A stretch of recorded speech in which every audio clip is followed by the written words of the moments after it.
Sir కల్తీ ఉచ్చులో Jogi Ramesh SIT విచారణ తేలింది ఏమిటి? నిన్న వాళ్ళను దాన్ని పంపించారు. వాంగ్మూలంలో అక్కడ మేము జోగి రమేష్ చెప్తేనే చేశాము, మాజీ మంత్రి అని చెప్పాడు ఆయన, జనార్దన్ నాయుడు అని చెప్పి అక్కడ చెప్తూ ఉన్నారు. ఇప్పుడు ఆయనను కూడా పిలిచి విచారిస్తారు, తప్పకుండా ఆయన మీద కూడా చర్య తీసుకుంటారనేది పాలక సిట్ చెప్తున్నమాట. సిట్ నివేదికలో కూడా వివరాలని పొందుపరిచారని, దానికి తగినట్టే న్యాయస్థానం కూడా రిమాండ్కి పంపించింది. ఇప్పుడు వీళ్ళేమంటారు, ఇదంతా కల్పితమో మీరు కావాలని చెప్పించారు ఇట్లా అంటారు.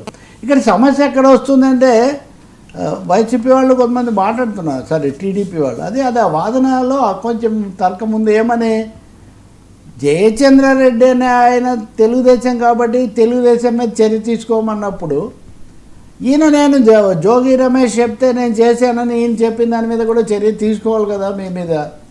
ఆయన్ను ఆ పార్టీ సస్పెండ్ చేసినప్పుడు మీరేం చర్య తీసుకుంటారు? మనం చాలాసార్లు అడిగినట్టు ఇద్దరు ఎవరి పాత్ర ఎవరిదో అది న్యాయస్థానం తేలుస్తుంది. కానీ ఈ రెండు పార్టీలు కూడా వాళ్ళ మీద చర్య తీసుకోవాలి కదా. దాని బదులు అదేమో నిజము ఇదేమో అబద్ధం, కాదు ఇదేమో నిజము అదేమో అబద్ధం, ఇది ఎలా కుదురుతుంది?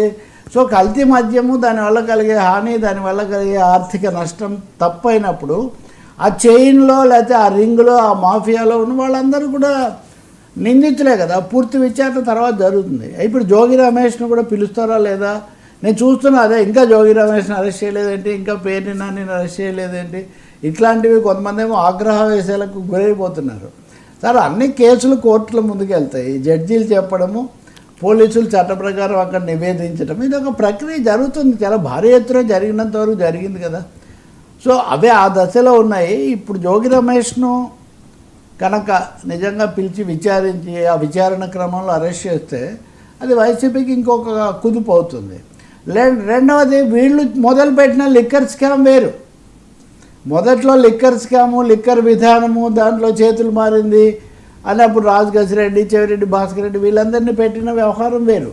ఇదేమో ఇంకొక చోట దొరికింది, భౌతికంగా దొరికింది దాంట్లో పేర్లు, వాంగ్మూలాలు ఇవన్నీ ఉన్నాయి. కాబట్టి వెరీ ఇంట్రెస్టింగ్ ట్విస్ట్ ఇక్కడ ఏదో ఒకటి వచ్చేట్టుగా ఉంది. రాజకీయంగా ఇది వైసీపీకి కూడా ఇరకాటమైన పరిస్థితినే. ఈ వీడియో ఆయన చెప్పిందని వీడియో ఎలా వచ్చింది, ఆయన ఫోన్ స్వాధీనం చేసుకున్నారు కదా, ఇట్లా చాలా ప్రశ్నలు వేశారు. ఈ ప్రశ్నలన్నీ న్యాయమూర్తి ఎలాగో అడుగుతారు కదా. అంతకుముందు ఏసీబీ కోర్టులో వీళ్ళు ప్రశ్నలన్నీ అడగటము, ఈ పద్ధతి అంత బాగాలేదని వీళ్ళు హైకోర్టులో ఫిర్యాదు చేయటం కూడా మనం చూసాం.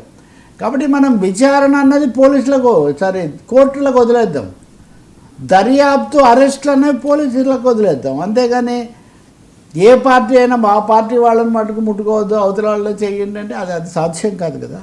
జోగి రమేష్ నిజంగా అరెస్ట్ అయ్యే అవకాశం, ఆయన విచారించడం మటుకు తప్పకుండా జరుగుతుంది. ఇంకోటి, చంద్రబాబు ఇంటి మీదకే పోయాడు, ఈయన నేనే స్పృశించలేదు ఇంతవరకు అన్న ఒక ఆగ్రహం కూడా కొంచెం తెలుగుదేశం వర్గాల్లో ఉంది. ఇప్పుడు రెడ్ బుక్ అనే పేరు వినిపించట్లేదు కాబట్టి, లేదా రెడ్ బుక్ కింద ఇవన్నీ రావాల్సింది. లోకేష్ మరి రెడ్ బుక్ అంత తొందరగా ఎందుకు మూసేసాడో లేక పక్కన పెట్టేశాడో, రాజకీయంగా రెడ్ బుక్ వల్ల వస్తున్న ప్రచారం అంత నెగిటివ్గా ఉందని ఏమన్నా భావించారేమో మనకు తెలియదు. కానీ రెడ్ బుక్ రెస్ట్ తీసుకున్నట్టు కనిపిస్తుంది.